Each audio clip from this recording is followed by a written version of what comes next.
This is the story of a four-page government document, a phone call placed in 2006, and a contradiction sitting at the center of one of the biggest political controversies in America right now. Two dates, two completely different stories. On January 30, 2026, the Department of Justice dropped a new batch of Epstein files, bringing the total released to approximately 3.5 million pages. Buried inside was a document called an FBI 302, the official written record the Bureau produces whenever it interviews a witness. This particular 302 captured a conversation between federal agents and a former Palm Beach police chief, conducted in October 2019, just 2 months after Jeffrey Epstein died in federal custody. What that record says Donald Trump told police in 2006 runs directly against what Trump told the country 13 years later. Palm Beach Police Chief Michael Ryder held that job from 2001 to 2009,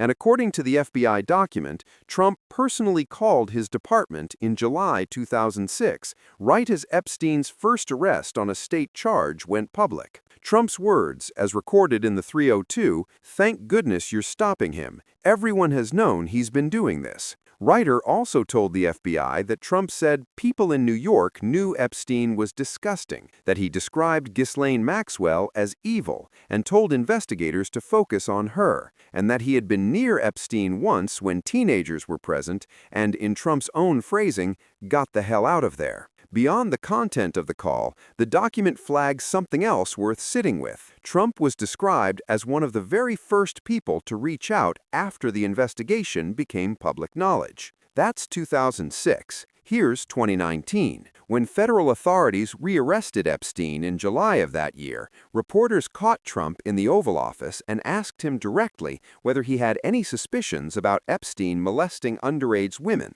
and his answer was, "No, I had no idea. I had no idea." He told those same reporters he hadn't spoken to Epstein in 15 years, that he wasn't a fan, and that he knew the man only the way any Palm Beach regular would, as a social fixture, nothing more. None of that squares with the 302's account of a man who called police voluntarily, named Maxwell specifically, and said everyone had known. And then came July 2020, when Maxwell faced her own federal arrest on sex trafficking charges, and an Axios reporter asked Trump what he thought of her. "I do wish her well," Trump replied, which is a striking thing to say about someone you allegedly described to police 4 years earlier as evil and worthy of their full investigative attention. Now, the 302 carries real limitations that belong in this conversation. Ryder's name was redacted from the publicly released version of the document, though he confirmed his identity to the Miami Herald,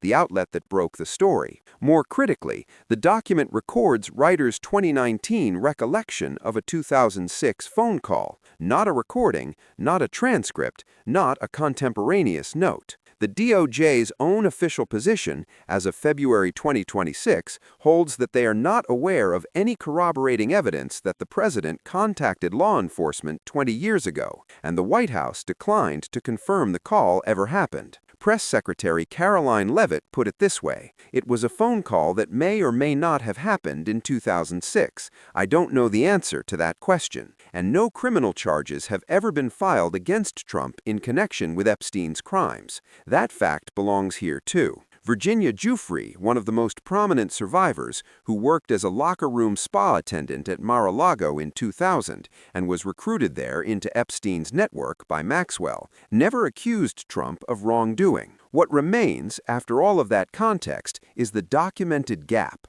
An official FBI interview record says Trump told police in 2006 that everyone knew what Epstein had been doing, that Maxwell was evil, and that she deserved to be the center of the investigation. 13 years later, Trump told the country he had no idea. A year after that, he wished Maxwell well. By January 2026, a CNN poll found that only 6% of Americans felt satisfied with what the government had released, and an Economist YouGov poll the same month put the share of Americans who believed Trump was actively trying to cover up Epstein's crimes at 49%. Maxwell showed up before the House Oversight Committee on February 9, 2026, appearing virtually and refusing to answer a single question, taking the fifth on everything, and her attorney announced afterward that she would speak fully and honestly the moment Trump granted her executive clemency. The files are still being processed,